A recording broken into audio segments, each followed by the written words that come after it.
네, 요즘 단기적으로 시세 흐름이 조금 어질어질 하다 보니까 이 시장에 대해서 과연 어떻게 바라보는 게 좋을 것인가 하는 의문점, 궁금증, 이런 생각들 하시는 분들도 많이 계실 것 같습니다. 사실 이럴 때일수록 조금 더 길게 내지는 넓게 이 시장, 이 산업 전체를 조망해 보는 것도 굉장히 의미 있는 전략 가운데 하나가 아닐까 싶기도 한데, 이번에 마이크 두다스가, 이 양반이 더블록 창업자거든요. 두다스가 이 시장에서 지금 굉장한 관심을 받고 있는 주제 25가지에 대해서 이야기를 했습니다.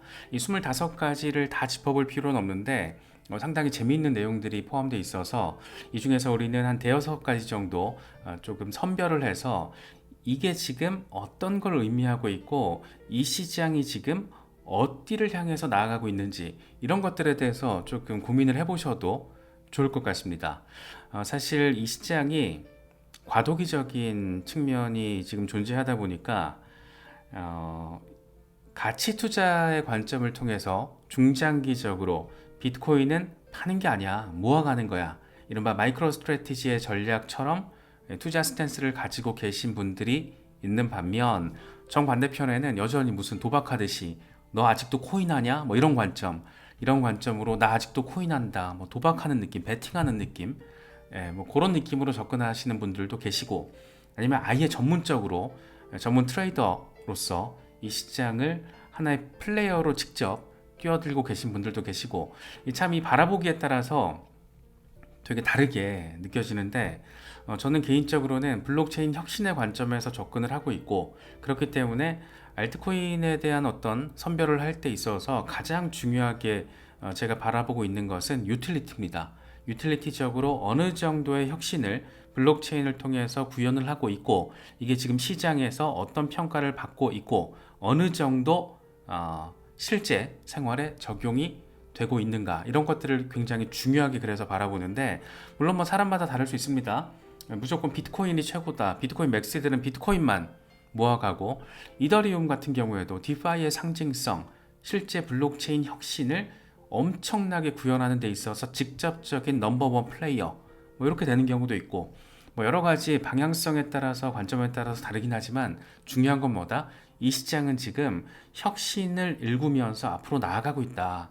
단순히 도박하는 관점 비슷하게 베팅한다 이렇게 바라보기에는 너무 흥미로운 시장이라고 전 느껴요. 흥미로운 시장, 동시에 흥미로운 산업. 그래서 이번에 마이크 두다스가 굉장히 시의적절하게 나름의 관점을 25가지 정도로 정리를 했는데, 이걸 한 대여섯 가지 정도로만 압축적으로 선별해서 짚어보는 시간을 가져보도록 하겠습니다. 먼저 첫 번째, 스트라이프가 이번에 암호화폐 결제 서비스를 다시 시작한다 라는 입장을 밝혔습니다. 스트라이프의 설립자 존 콜리슨이 밝힌 내용인데, 암호화폐가 돌아왔다, 거래 속도는 증가하고 비용은 감소하고 있다, 암호화폐가 마침내 거래 수단으로 사용되고 있다, 거래 속도가 증가하고 비용은 감소하고 있다. 이게 사실 결제 디파이에 있어서 핵심적인 포인트 지점이죠. 사실 너무 심플한 겁니다. 기존의 어떤 거래 처리 시간은 오래 걸리고 비용은 되게 비싸고, 특히 이제 국경 간 거래 할 때 와, 머리 아프죠. 사실 정말 XRP가 가져온 혁신이라는 게 어마어마한 게, 이것 자체를 완벽하게 너무 쉽게 해결을 한 것처럼 보이기 때문이죠. 그래서 디파이 혁신이 지니고 있는 그 포텐셜이라 함은 어마어마하다라고 평가를 할 수가 있겠는데, 지금 이번에 스트라이프가 암호화폐 결제 지원을 재개하기로 했습니다. 뭐 눈치 빠르신 분들은 아시겠지만 재개한다. 옛날에 한번 했다가 중단했다가 다시 이번에 시작한다라는 겁니다. 올 여름에 어떤 끝물쯤에 서비스 제공이 시작된다라고 하고, 메인 타깃은 USDC 스테이블 코인을 통해서, 스테이블 코인 중에서도 이 서클의 USDC를 기반으로 암호화폐 결제 서비스를 지원하게 되는 건데, 사실은 원래 예전에 비트코인 가지고 결제 지원을 했었어요. 그러다가 2018년도에 이걸 중단하게 됩니다. 이유는 뭐 뻔하죠. 가격 변동성이 너무 심하다. 막 올랐다가 막 떨어졌다가, 사실 이 결제 지원이라는 게 안정성을 담보로 해야 된다라고 또 주장을 할 수도 있기 때문에, 그런 점에서 이런 대기업이, 대기업이라고 하긴 뭐한데, 아직 상장은 되지 않았지만 기업 가치가 650억 달러 정도로 평가를 받고 있는 민간 금융기술 기업 중에는 가장 큰 규모. 그래서 스트라이프가 암호화폐 결제를 다시 지원한다라는 것은 그만큼 굉장히 의미부여가 되는 부분이고 상징성을 갖고 있는 부분이다라고 우리가 평가를 할 수가 있습니다. 특히 이제 650억 달러 기업 가치를 평가받는다라고 했는데 일론 머스크가 트위터를 인수할 때 인수대금이 440억 달러였죠. 스포티파이가 지금 시총 한 300억 달러로 평가받고 있고 포드 자동차가 500억 달러, GM이 시총이 600억 달러 왔다 갔다 하잖아요. 그러니까 이 스트라이프가 가진 기업 가치 650억 달러라는 게 굉장히 크다라는 거죠. 그래서 그냥 듣보자 뭐 그냥 모르는 어디 뭐 어느 나라에 있는 뭐 조그만한 그런 스타트업이 아니고 기업 가치를 650억 달러로 평가받는 민간 금융 기술 기업 가운데 가장 큰 기업으로 일컬어지기도 하는 스트라이프가 암호화폐 결제 지원 서비스를 다시 시작한다. USDC를 통해서 요것 자체가 크립토 혁신이 조금 더 일상생활로 가까이 다가서고 있다는 거 첫 번째. 두 번째로는 크립토가 이렇게 실제 생활로 메인스트림의 영역을 향해서 들어가고 있다는 거. 세 번째, 스테이블 코인의 확장. 네, 1, 2, 3가 다 비슷비슷한 것 같아도 조금씩 의미가 다르죠. 그래서 리플이 올해 연말에 이제 리플 레저 기반의 스테이블 코인을 출시를 하게 되잖아요. 이 스테이블 코인 이슈가 암호화폐 혁신과 관련해서 실생활 적용과 관련해서는 어쩌면 이렇게 일단 선봉에 자리하면서 나아가게 될 가능성이 이미 현실화되고 있다. 뭐 이렇게도 의미부여가 가능할 것 같습니다. 그래서 마이크 누다스가 하는 얘기가 스트라이프의 스테이블 코인 뉴스는 거대한 사건이다. 이 샘 알트먼의 AI처럼 그리고 일론 머스크가 이 피지컬 인더스트리에서 벌이고 있는 혁신, 샘 알트먼이 AI에서 벌이고 있는 혁신 이런 것처럼 스트라이프가 스테이블 코인을 통해서 이 핀테크 합법화를 해 나갈 것이다. 이렇게 의미를 부여하고 있습니다. 진짜 매시브하죠. 매시브한 소식인데 이게 사실 한국 사람들 입장에서는 스트라이프 쓰는 경우가 그렇게 또 흔하진 않으니까 잘 모르실 수는 있는데 사실은 어마어마한 이런 의미 부여가 가능한 지점도 자리하고 있다라는 거. 뭐 이 정도는 챙기시면 지금 시장이 어떤 스탠스를 가지고 나아가고 있고 단순히 이제 암호화폐 시장이 아니고 일반적인 결제 시장으로서 큰 폭의 발걸음을 내딛고 있다. 이렇게 채택되고 있다. 이런 점들 참고하시면 좋을 것 같습니다. 에클 두다스가 또 하는 얘기가 이제 크립토는 막을 수가 없다. 이 초기 ETF 유입을 보면 이미 그 수요가 어마어마하다는 게 확인이 됐고 월가에서는 지금 이 제품을 원하고 있다. 이게 다섯 번째로 제기한 건데 크립토 is unstoppable. 멈출 수가 없어. 쭉 가는 거야. 이미 월가에서 파생 상품으로 지금 들어와 버렸거든. 그래서 비트코인 현물 ETF가 가지고 있는 어떤 위력, 잠재성 이런 것들에 대한 이야기를 지금 하고 있습니다. 이건 사실 우리가 이미 뭐 여러 번 짚어봤지만 굉장히 중요하고 체감되는 그런 부분이잖아요.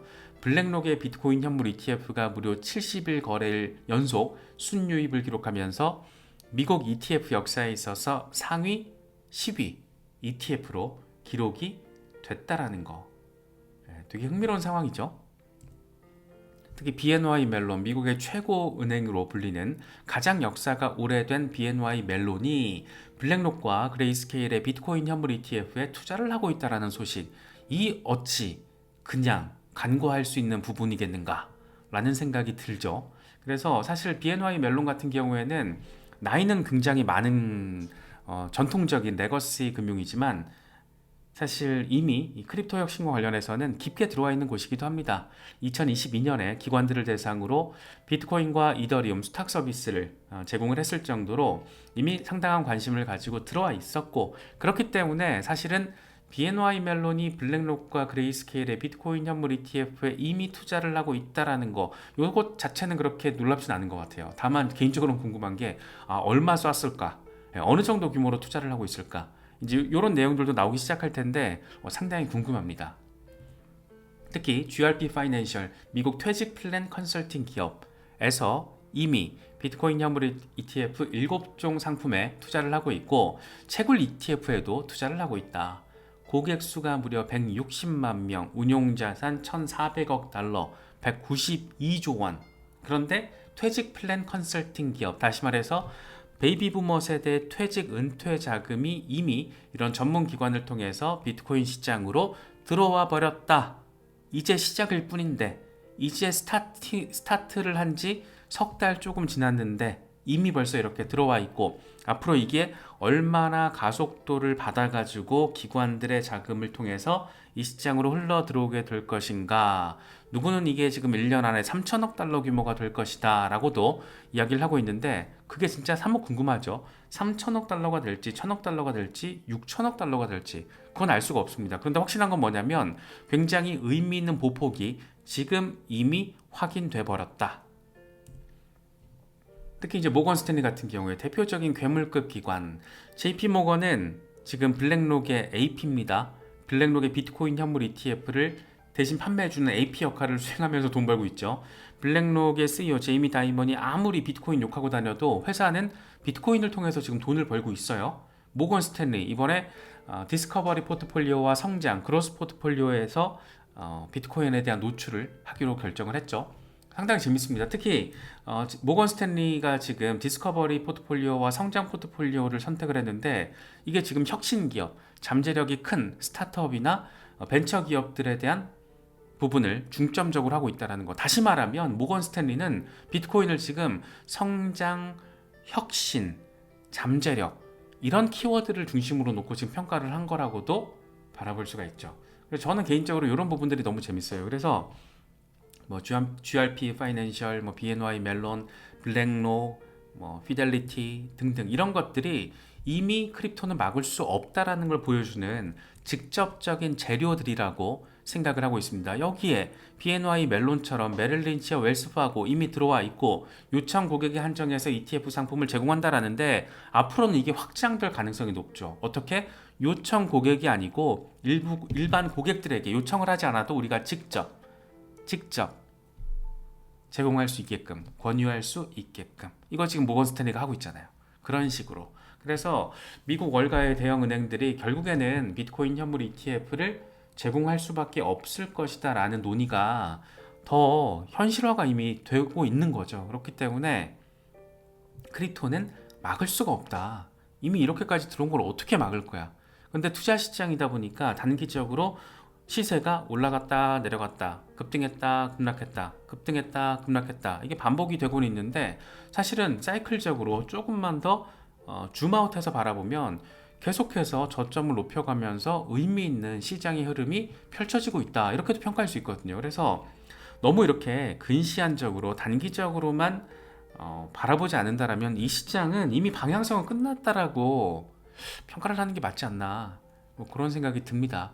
특히 프랭클린 템플턴 같은 경우에는 단순히 비트코인 현물 ETF를 출시받아서 지금 장사를 하고 있는 것뿐만 아니고 뮤추얼 펀드를 토큰화시켜서 P2P 전송까지 가능하도록 3억 8천만 달러 규모의 국제 펀드를 토큰화, 어디에다가 폴리곤과 스텔라 블록체인을 통해서. 너무 재밌지 않나요? 저는 사실 이런 게 너무 재밌어요. 그래서 결국에는 어떤 결제 지원의 방식은, 그러니까 일반인들이 일상적으로 사용하는 결제 지원 방식은 스테이블 코인 중심으로 딱 이렇게 세팅이 되고, 가치 저장 수단 비트코인, 이렇게 실질적인 블록체인 혁신을 분야별로 제공하는 게 알트 프로젝트들.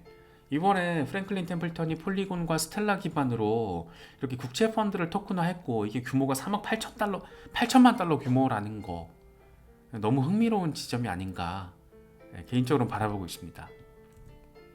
여기다가 미국 월가에서 흥행 돌풍을 일으킨 비트코인 현물 ETF가 과연 아시아 시장에서 처음 이제 홍콩에서 4월 30일에 상장이 되게 되는데 어느 정도 자금 유입이 이루어질 것인가. 과연 중국 공산당은 홍콩에서 비트코인 현물 ETF가 승인되고 이후 과정에서 어떤 스탠스를 보여줄 것인가. 지금 중국 주식시장 개판이고 부동산 시장 거의 뭐 붕괴 단계가 가속화되고 있는 그런 상황이고, 이런 상황에서 갈 곳 잃은 투자 자금들이 지금 골드를 향해서 최근에 엄청난 관심을 받았는데, 그런 자금들 결국에는 홍콩으로 또 향할 수밖에 없지 않을까. 재밌습니다. 그래서 홍콩의 상황이 어떻게 펼쳐질지에 따라서 크립토는 막을 수 없다 이미 이런 논의를 조금 더 강화시킬 수도 있고 홍콩 아시아에서의 어떤 이 열기가 어느 정도 수준이냐에 따라서 전반적인 시장의 분위기도 한번 이 전환점을 또 만들어낼 수도 있지 않을까 그런 생각이 드는 것은 꼭 기분 탓만은 아닌 것 같습니다. 그래서 마이크 두다스가 이제 연장선에서 이런 얘기를 하는 거예요. RWA 실물자산 토크나 이슈는 will matter 중요해질 것이다. 그래서 20년 안에 전 세계의 자산 대부분은 토크나이즈드 될 것이다. 토큰화 될 것이다. 라는 점도 이야기를 하고 있습니다.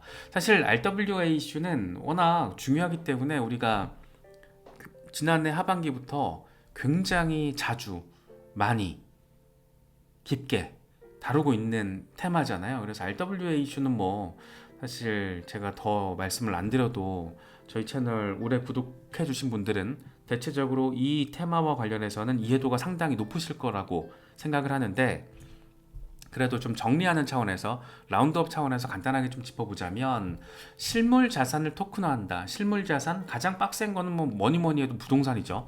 부동산, 미술품, 명품 이런 것들 이 실물 상품을 기반으로 해서 토큰화되는 거죠. 그래서 토큰화 자산, 블록체인 거래 여러 수많은 플랫폼에서 이게 다 이루어지면서 그 수많은 플랫폼이 상호 운용성을 또 갖게 되는 세상 그 시대 시간은 좀 걸릴 거예요. 시간은 좀 걸릴 거고 그래서 마이크 두다스 같은 경우에는 20년 안에라고 이 제안을 걸었는데 사실 토큰화가 여러 플랫폼을 통해서 토큰화가 되는 건 10년, 20년 사이에 어마어마하게 이루어질 것 같거든요. 근데 각 플랫폼 사이에서 이 상호 운용성까지 갖게 되는 시기는 조금 더 걸릴 수도 있을 것 같아요. 그건 조금 다른 관점에서는 메타버스 시대의 도래와도 연관지어서 또 바라볼 수가 있는데 그건 이제 조금 오랜 시간이 걸릴 가능성이 높고 그래서 K33 리서치 같은 경우에는 체인링크가 실물자산 메타와 관련해서는 가장 좋은 선택지가 될 것이다. 핵심 인프라로 자리 잡았다. 사실 체인링크는 오프라인에 있는 실제 세상에 있는 데이터를 온체인으로 블록체인으로 옮겨오는 데 있어서 굉장히 중요한 역할을 하고 있고 그 기술력을 가지고 있기 때문에 실물자산 메타와 관련해서는 뭐 어떤 자산이든 상관없이 가장 좋은 선택지, 핵심적인 역할을 할 것이거든. 뭐 이런 얘기를 하죠. 그래서 특히나 이제 체인링크가 이번에 최근에 주목도를 받았던 게 비트코인 현물 ETF 이슈와 관련해서도 아크21셜스가 투명성 강화를 위해서 체인링크를 사용하고 있다라는 소식, 이른바 체인링크의 준비금 증명 데이터를 코인베이스에서 가져와서 이 정확성을 맞춰보는 그런 역할을 체인링크 네트워크가 해주는 거죠. 되게 흥미롭지 않나요? 흥미롭게 느껴집니다. 흥미롭게 느껴지고 체인링크는 워낙 이 시장에서 이 테마와 관련해서는 대장급의 역할을 지금 해주고 있기 때문에 제가 뭐 별 부담 없이 말씀드릴 수가 있는데 사실은 지금 신규 프로젝트들 중에서도 RWA 이슈와 관련해서 주목도가 높은 프로젝트들이 되게 많습니다. 이거는 관심 있으신 분들은 조금만 구글링만 해보셔도 금방 조금 이 리스트업이 될 거예요. 제가 또 그런 작은 신규 프로젝트들을 또 말씀드리면 이 매수 추천으로 또 오인하시는 분들이 계셔가지고 제가 가급적이면 그런 거 안 하는데 말씀 안 드리는데 뭐 체인링크 같은 경우에는 누가 들어도 대장 종목이니까 뭐 저도 큰 부담이 없지만 사실 신규 프로젝트들 중에서도 괜찮은 애들이 많아요. 그래서 그런 것들은 RWA 이슈를 중심으로 투자 계획을 설정하신 분들이라면 이미 뭐 많이 알고 계실 거고 그걸 조금 한번 리서치를 해보고 싶으신 분들은 조금만 리서치 구글링 돌리시면은 금방 체크가 되실 겁니다. 실제 투자 여부와 상관없이 저는 RWA 이슈나 AI 테마 이슈는 그냥 다 리서치를 좀 해보셨으면 좋겠다 이런 말씀들 굉장히 많이 들었었는데 시대를 이끌어가는 테마 가운데 하나, 특히 뭐 AI는 말할 것도 없잖아요. 근데 RWA 이슈 같은 경우에도 시간이 지나면 지날수록 더 주목을 받을 가능성이 높습니다. 특히나 어느 시점이 됐을 때 이 부동산이나 명품 이런 애들이 토큰화되는 그런 상황이 좀 흔해지는 그럴 정도로 적극적인 토큰화 시대가 되면 이 테마는 거의 불붙을 거예요. 그래서 그 전에 미리 투자를 뭐 미리 단행하지 않더라도 미리 이 테마에 있어서 조금 리서치를 빡세게 해놓으시면은 분명히 어느 시점에 있어서는 확실한 도움이 될 것이다 라는 부분 개인적으로는 꽤 강력하게 생각을 하고 있습니다. 그러니까 아발란체 같은 경우에 지난해 제 기억에는 한 9월 정도쯤부터 말씀을 자주 들었었는데, 아발란체도 대단하죠. 대단한 프로젝트고 지난해 같은 경우에는 JP모건 파트너 이슈가 있어서 그때 엄청난 펌핑이 나왔었고, 최근에는 시티그룹과 또 협업을 진행하면서 웰링턴 가상 사모펀드 여기에 대한 토큰화 테스트가 성공했다라는 소식. 그래서 RWA 테마는 이미 주요 프로젝트들은 깊게 대기업들과 월가의 대형 은행들과 파트너십을 맺으면서 이렇게 일을 열심히 하고 있고, 과연 이번 또 새로운 강세장에서는 어떤 신규 프로젝트들이 아발란체나 체인링크의 어떤 뒤를 따르는 그런 프로젝트의 위상, 브랜드를 설정할지도 되게 관심사인데, 그런 부분들은 관심 있는 분들은 리서치 조금만 해보시면 얘 되게 괜찮다 이런 애들 금방 찾으실 수 있을 거예요. 마이크 두다스가 여러 가지 얘기를 하는데 그 중에 하나 재밌었던 게 밈은 중요해. 항상 그랬고 앞으로도 그럴 거야. 왜냐면 인생은 should be fun 해야 되거든. 재밌어야 하거든. 이렇게 얘기합니다. 그래서 민코인 테마도 사실 이제 민코인 유틸리티적인 기능 하나도 없는 거 이거 다 사기야.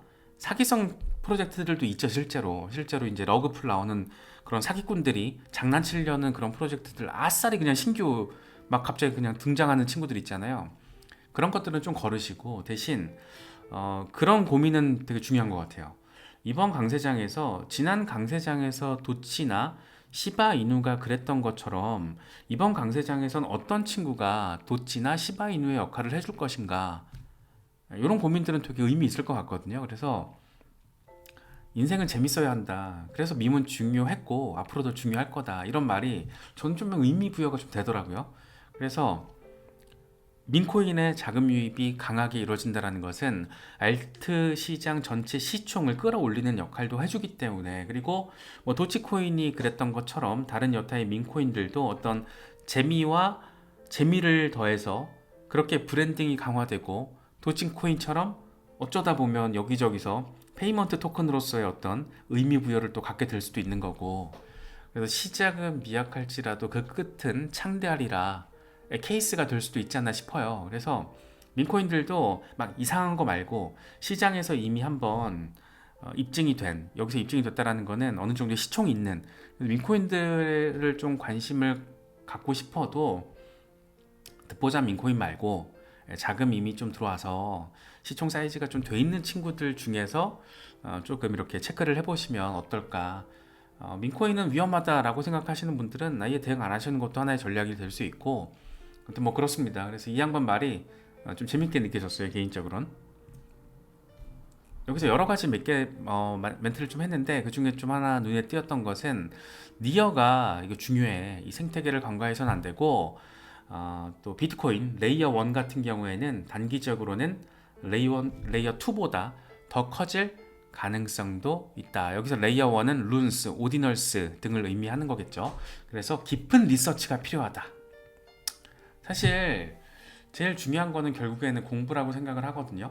리서치. 그래서 리서치의 중요성에 대해서 그렇게 말씀을 드리는 거고, 그 누구도 결정해 줄 수 없는 게 특정 종목을 언제 매수하고 언제 매도하는지, 그건 모든 투자 시장에서 투자자가 직접 결정을 해야 되고, 그걸 위해서 이 깊은 리서치가 필요한 거고, 누군가가 그걸 대신해 주겠다라고 나서면 그건 대체적으로 장난을 칠 가능성이 상대적으로 높고 사기꾼일 가능성이 상대적으로 높습니다. 그래서 언제 매수하고 언제 매도하고, 그게 매수는 기술이고 매도는 예술이라고 하잖아요. 예술의 영역을 누군가가 어떻게 대신해 주겠어요. 내가 최종적으로 판단을 해야지. 그렇기 때문에 그걸 위해서 우리가 매일같이 공부하는 거잖아요. 그럼에도 불구하고 여전히 이거 매도해야 될까요? 이거 매수해도 될까요? 이런 식의 질문을 하시는 걸 보면 제가 참 이렇게 좀 어렵게 느낍니다. 특히 이제 이슈를 중심으로 다루는 채널이다 보니까 밋밋하긴 하지만 이게 중요한 걸 어떡하겠어요. 공부해야지 뭐. 이걸 누가 대신해 주겠어요. 그래서 그 공부의 범위와 관련해서 저는 이제 이 채널 영상을 통해서 가이드를 조금 만들어 드리는 거고, 실제적으로 프로젝트의 어떤 투자와 관련된 모든 부분은 투자자 본인이 직접 결정을 해야 됩니다. 그래야지 이 시장에서 오래 살아남을 수 있다라고 생각을 하고 있고, 남의 말 듣고 내 자산을 어떻게 맡기지? 예, 이것도 되게 약간 근본적인 질문이 아닐까 싶어요. 돈 벌기가 얼마나 힘들고 투자를 성공시키기가 얼마나 힘든데 왜 그걸 다른 사람의 의견에 어, 의존을 하려고 하실까? 라는 생각이 조금 듭니다. 그래서 특히 이제 이 시장에 대한 경험이 이제 막 만들어지시는 분들은 진짜 신중하게 공부하시고 판단하셔야 된다라는 거 거듭해서 거의 매일같이 요즘 말씀드리는데 그만큼 중요하기 때문이고, 이렇게 말씀을 드려도 저조차도 마음이 한번 뭔가가 한번 빵 하고 들어오면 막 기존의 어떤 그런 게 다 흔들릴 때가 되게 많이 있다라고 저는 느껴요. 저 스스로도. 그래서 리서치를 통해서 신중하고 전략적인 의사결정을 해야 된다라는 게 얼마나 어려운지는 뭐 저도 알고 우리도 다 알고 있는 겁니다. 어렵기 때문에 반복해서 말씀드리는 거고, 그걸 아직 제대로 경험칙으로 쌓아 올리지 못한 초보자분들 같은 경우에는 더 신중하게 접근하셔야 된다. 예, 이런 부분들 말 나온 김에 한 번 더, 이런 사람들조차 나름 시장에서 직접적인 플레이어들도 깊은 리서치가 필요하대잖아요. 깊은 리서치를 디플리하게 해야 된다. 예, 그냥 단순히 리서치가 아니고 익스플로어라고 하잖아요. 정말 탐험하는 마음으로 왕 쓸어가는, 어떻게 디플리하게, 예, 이런 얘기를 합니다. 이런 전문가들도. 그래서 우리 같은 개미들이 리서치를 하는 거는 당연한 거고, 블랙록의 CEO 레리 핑크도 하루에 1시간씩 공부하면서 세상을 알아간다라고 하고 자기는 지금도 학생이라고 생각한다라고 합니다. 그런데 감히 개미 주제에 우리가, 예, 우리는 우리의 주제 파악을 또 확실하게 해야지 이 시장에서 세력들한테 털리지 않고 글로벌 리스트들한테 당하지 않고 개척해 나갈 수 있다. 이런 말씀도 주말을 맞아서 한 번 더 드리고 싶습니다. 그래서 뭐 여러 가지 소식들이 많이 전해지고 있고, 뭐 시장은 조금 단기적으로 폭등 이후에 급락 조정을 또 겪는 모습 우리가 지금 바라보고 있는데, 한 6개월 엄청 짜릿했잖아요. 시장이 계속 급등하면서. 예, 이제 뭐 그 73,000달러 찍고 약간의 조정을 받는 거니까 너무 이렇게 멘탈 털리지 마시고, 이런 핵심적인 주제와 관전 포인트들, 이 시장에서 지금 뭐가 관심을 받고 있고 왜 주목을 얻고 있는지, 그런 부분들도 조금 체크를 하시면 분명히 도움이 될 수 있지 않을까 생각됩니다.